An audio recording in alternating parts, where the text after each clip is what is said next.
Baik, selamat pagi semuanya. Shalom untuk anak-anak kami kelas 91 dan 92. Kembali pagi hari ini kita akan belajar untuk pelajaran agama. Dan pagi hari ini kita akan belajar masih dalam tema toleransi. Ya, pagi hari ini kita belajar tentang merawat perdamaian, merajut toleransi. Masih ingat apa arti kata toleransi? Beberapa minggu yang lalu Bapak sudah jelaskan, toleransi itu membiarkan orang dengan sabar. Ya, itulah arti yang secara umum. Nah, pada hakikatnya perdamaian antar agama perlu dikembangkan dan dirawat. Perdamaian secara konkret dapat dirasakan bila ada suasana persaudaraan dan kebersamaan antar semua orang walaupun mereka berbeda secara suku, ras, golongan, dan agama. Perdamaian juga dapat dimaknai sebagai suatu proses untuk menjadi damai karena sebelumnya ada ketidakdamaian, ada konflik atau perselisihan. Namun selanjutnya timbul kesadaran serta kemampuan dan kemauan untuk hidup bertoleransi karena dalam realitas kita harus hidup berdampingan dengan agama lain, hidup bersama dengan agama lain dalam suasana damai dan tentram. Nah, hal ini sebenarnya berhubungan dengan sila pertama dalam Pancasila. Masih ingat? Apa?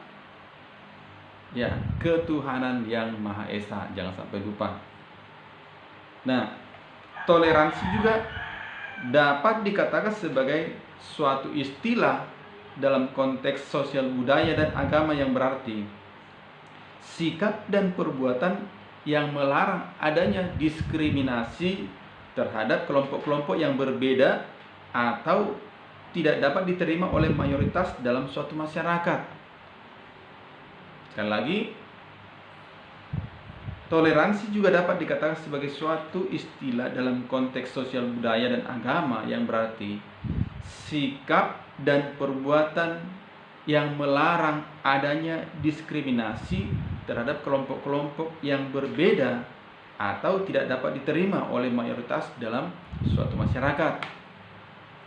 Ya, Bapak sudah pernah jelaskan diskriminasi ini ya pernah terjadi tentunya di berbagai negara ya. Contohnya tokoh dunia yang terkenal sebagai pejuang diskriminasi di Afrika Selatan adalah Nelson Mandela. Ya, Nelson Mandela memang ya, harus menderita banyak untuk itu. Bahkan sampai di penjara. Di penjara dia mengalami banyak ketidakadilan.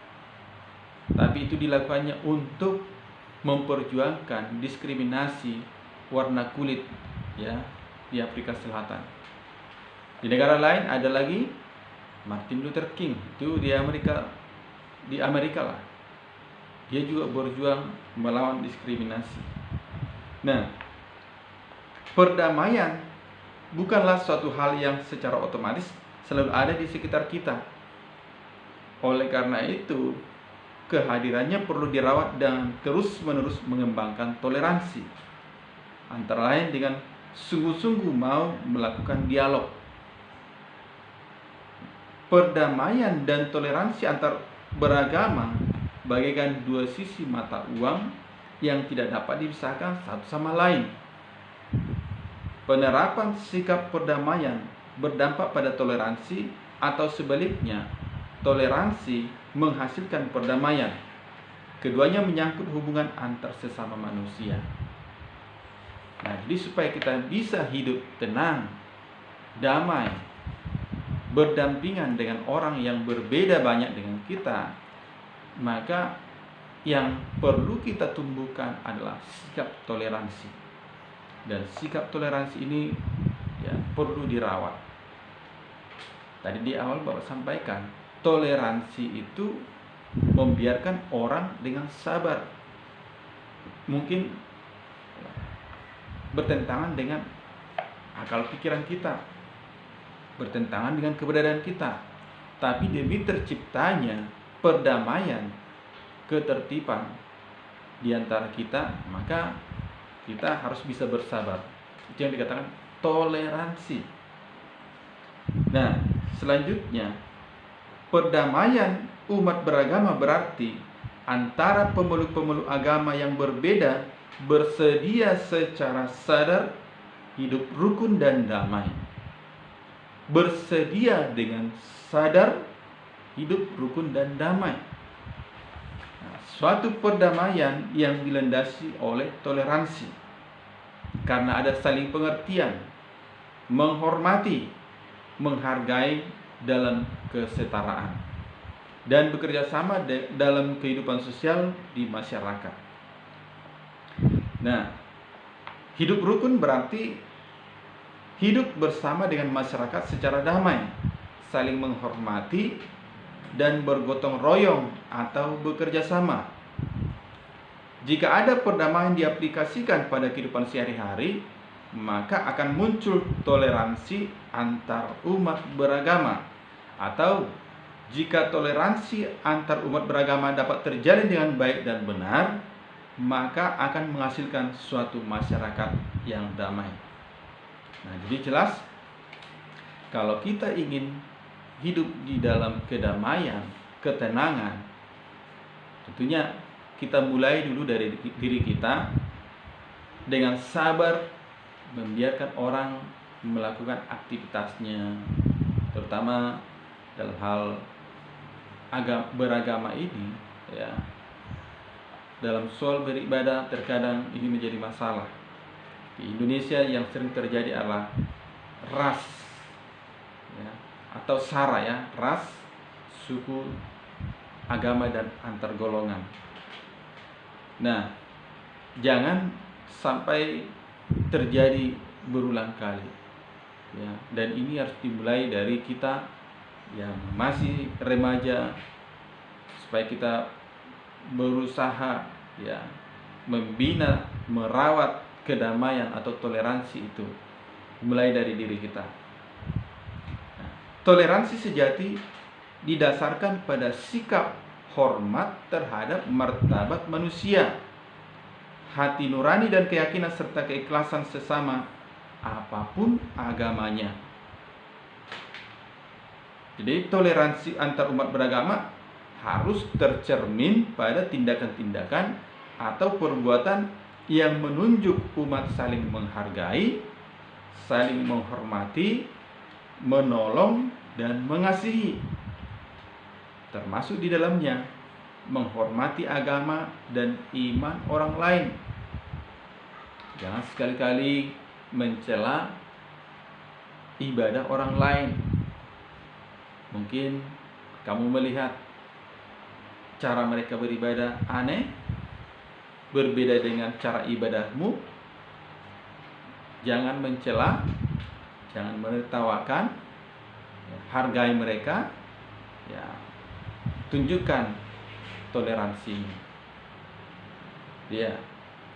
Nah, jadi tidak ada yang menghina, ya, ajaran agama orang lain, ya. Dan belajar memberikan kesempatan kepada pemeluk agama menjalankan ibadahnya. Jangan pula ada orang beribadah di samping rumahmu, dengan sengaja kamu memasang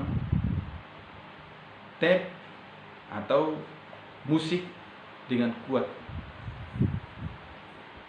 dengan apa, untuk mengganggu ibadah mereka. Itu namanya tidak ada toleransi. Nah, dengan adanya komitmen untuk melakukan hal-hal tersebut dengan sungguh-sungguh, maka agama-agama akan mampu untuk melayani dan menjalankan misi keagamaan dengan baik, sehingga terciptalah suasana damai yang toleran dalam kehidupan masyarakat serta bangsa. Nah, selanjutnya, sebagaimana yang telah kita pelajari dalam pelajaran-pelajaran sebelumnya, minggu-minggu yang lain, kemajemukan bangsa Indonesia merupakan keunikan serta kekayaan yang harus disyukuri. Kita sudah belajar bahwa perbedaan itu datangnya dari Tuhan. Masih ingat yang Bapak sampaikan? Perbedaan pertama yang Tuhan ciptakan apa? Lupa. Dalam kitab Kejadian, perbedaan pertama itu antara gelap dan terang. Selanjutnya ada perbedaan laki-laki dan perempuan dan lain sebagainya. Sampai dalam Kejadian pasal 11 nanti ada perbedaan bahasa. Nah, jadi perbedaan-perbedaan apapun yang ada di sekitar kita, kita harus syukuri. Perbedaan bukan untuk memisahkan, bukan untuk menjadi bahan pertengkaran, tetapi perbedaan itu bertujuan untuk saling melengkapi. Amin. Perbedaan bertujuan untuk saling melengkapi, ya. Nah, untuk merealisasikan perdamaian tersebut ada 4 hal yang harus diperhatikan, terutama untuk para remaja dan pemuda dalam perjalanan ke depan bersama-sama. Yang pertama, tanggung jawab yang besar. Sekali lagi, hal yang pertama yang harus diperhatikan dalam merealisasikan perdamaian adalah tanggung jawab yang besar. Setiap umat beragama harus memiliki tanggung jawab moral dalam dirinya untuk menjadikan perdamaian sebagai urusan dan perjuangan pribadi. Tadi sudah Bapak sampaikan, itu harus kita mulai dari diri kita. Kita berusaha dengan sabar melihat orang lain di dalam perbedaannya dengan kita. Jangan langsung antipati, jangan langsung ada pro kontra. Nah, setiap orang beriman, termasuk remaja dan pemuda, harus menjadi pribadi yang cinta damai. Nah, jika tidak, maka perubahan yang berarti tidak akan terjadi. Nah, jadi yang pertama tadi, tanggung jawab yang besar. Pertama, kita sebagai orang Kristen, Bapak sering ajarkan, ciri khas orang Kristen adalah kasih. Kenapa kasih? Karena Kristen artinya pengikut Kristus. Kristus itu Allah. 1 Yohanes 4 ayat ke-8 dikatakan, Allah adalah kasih. Ya, sekali lagi coba saya bacakan 1 Yohanes pasal 4 ayat yang ke-8. Barang siapa tidak mengasihi, ia tidak mengenal Allah, sebab Allah adalah kasih. Sekali lagi, barang siapa yang tidak mengasihi, ia tidak mengenal Allah, sebab Allah adalah kasih. Jadi inti atau ciri khas kita sebagai orang Kristen harus punya kasih. Dengan kasih, dengan dasar kasihlah kita bisa memiliki rasa toleransi itu. Masih ingat 1 Korintus 13 ayat 4 sampai yang ke-8 itu ada beberapa di situ definisi kasih. Ini sering Bapak sampaikan. Definisi kasih yang pertama adalah sabar. Sabar. Nah, itu tadi toleransi. Bersabar menghadapi orang dalam segala perbedaan ataupun keunikan mereka masing-masing. Nah, jadi sekali lagi, tanggung jawab yang besar. Kita semua, ya, tidak kenal usia, harus punya tanggung jawab yang besar, ya, untuk menunjukkan cinta damai. Yang kedua, perdamaian harus dirawat dan dikembangkan terus-menerus. Jadi harus diupayakan langkah demi langkah dengan kesepakatan yang semakin maju melalui pengalaman perjalanan bersama. Perdamaian itu harus dirawat dan dikembangkan terus-menerus. Kalau kita tidak merawat, kalau kita tidak berusaha mendamaikan diri kita, maka jelas yang terjadi adalah perselisihan. Dengan perbedaan sedikit pun bisa terjadi percekcokan, bahkan masalah besar. Hal yang ketiga, tugas menunjukkan perdamaian antar umat beragama adalah tugas bersama semua agama.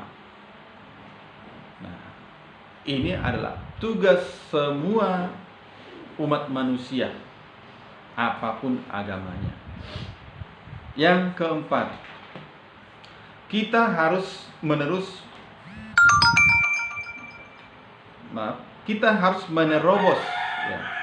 dan merubuhkan tembok prasangka seperti yang sudah diteladankan Tuhan Yesus dalam sikapnya terhadap kelompok agama atau etnis lain. Menerobos dan merubuhkan tembok prasangka. Yesus sudah melakukan itu. Masih ingat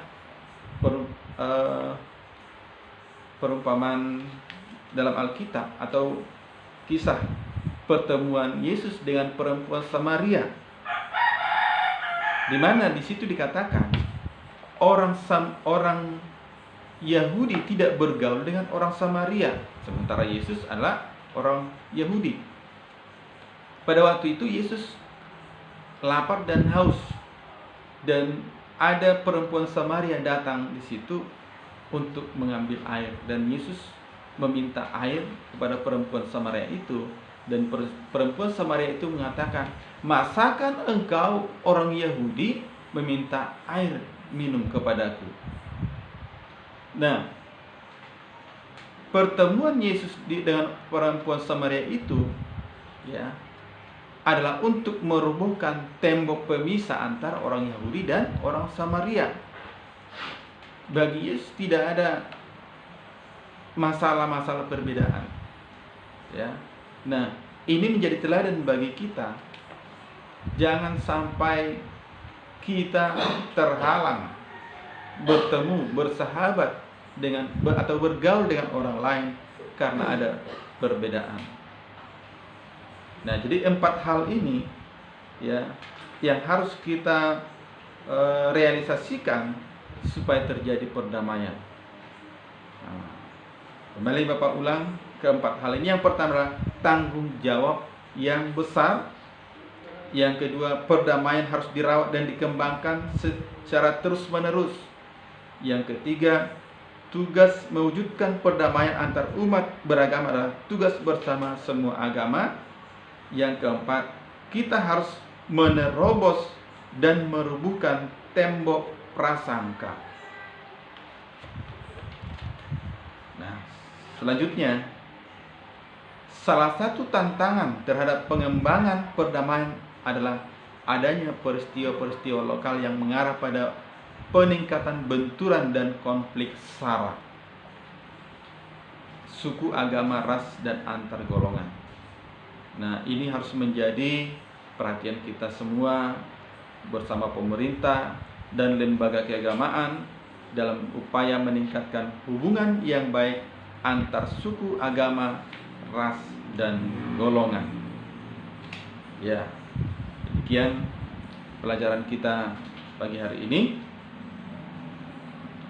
Selanjutnya, catat untuk tugas hari ini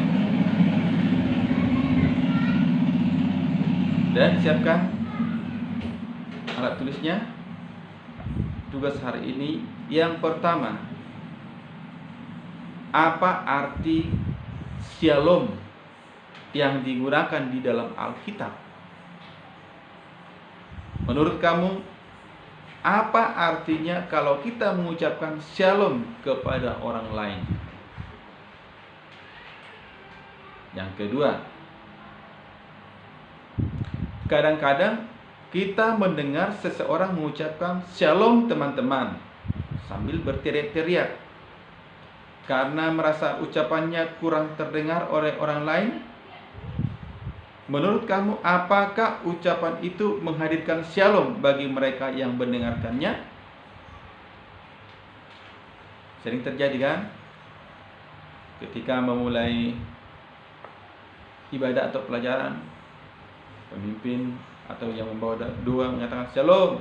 Ketika yang lain kurang respon, shalom teman-teman. Nah, kira-kira apakah ucapan itu menghadirkan shalom bagi mereka yang mendengarkannya? Yang ketiga, di atas dikatakan, artinya perdamaian yang kita usahakan dan kembangkan bukanlah sekedar asal damai, melainkan damai yang benar-benar keluar dari hati yang tulus dan murni. Menurut kamu, apakah arti pernyataan ini? Berikan contohnya dalam kehidupan sehari-hari. Yang keempat, terakhir, di atas dikatakan bahwa konflik yang bersumber pada agama seringkali muncul karena adanya klaim kebenaran dalam masing-masing agama.